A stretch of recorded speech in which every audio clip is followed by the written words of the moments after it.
स्नेहलता आचार्य 19 मो पुओ रुद्र को मारिकी विचित्रपुर जगन्नाथ मंदिर पोखरी सामने पाड़ी फोपाड़ी देते।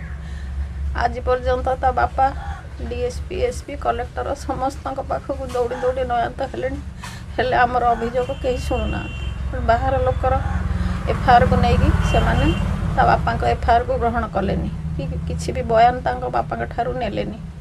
ननेला आम निस्व हो बसीचु। आम पुअर हत्याकारी किए पुलिस आमको कौन कहूनी जे आम दोषी के अरेस्ट करने कि खाली कहे अपेक्षा कर आम दोषी को खोजुचु आज दीर्घ दिन धरी आम परिणत बयस आमको जी पोषुला सी तो चलीगला हेले आम क्या सहारा बचू आम कौटू अर्थ आणु आम अर्थहीन लोक हेले आम बचबू क्या भरसा आम ये कहूँ जे आमको न्याय मिलू आम बापा माँ दी जन केमी बचबू आमर सहारा किए हम एपर्यंत आमको किसी न्याय मिलूनी सब बेले आमको मिछ कथा कहुचे आम तदंत करुचु या कहते सब।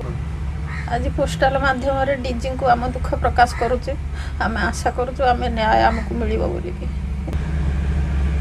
आम गरीब लोक बोलिकी आमको ये क्षेत्र में कई साहाय्य करूना कि किए चाहूना दीर्घ दिन धरी आम पुओ गला पर आम घर बस कांदुचु। मु जड़े हार्ट पेसेंट केतबेले मोर कौन हो तार ठिकाना ना मो घरे आ कई ना तेणु आम डीजी द्वारस्थ होइछु लिखित आकार जनाऊँ सी आमको न्याय प्रदान कले आम उपकृत हो धरी पारमी मत सब लुचई देते कले जड़े हार्ट पेसेंट जदि सी मरवा संगे संगे ये भी मरीज आम भेकाड़ तेणु ये आम लुचेवा कहवानी किसी कथा 3 दिन पर मो पुअर मरा खबर जानी।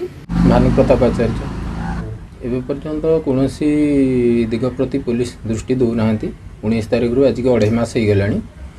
बापा आमर समस्त को भेटी गुहारी कर सारे जिलापाल एसडीपीओ एसपी समस्त पाखक दौड़ी दौड़ी भी वर्तमान सुधा कौन सुफल मिलूना। तेणु आ भितर बहुत मात्रा राजनैतिक लोकंकर संपृक्ति रोची। तेणु से पुलिस जिनसटा को आगू बढ़ाई चाहू ना। तेणु ये तदंत आगू को जीव बोली आम आशा करूनु बा ये तदंतर कौन आमको सुफल मिल आम भी से भावुनु। आम आज डीजीपी ऑफिस को लिखिकी जनईचु विषय।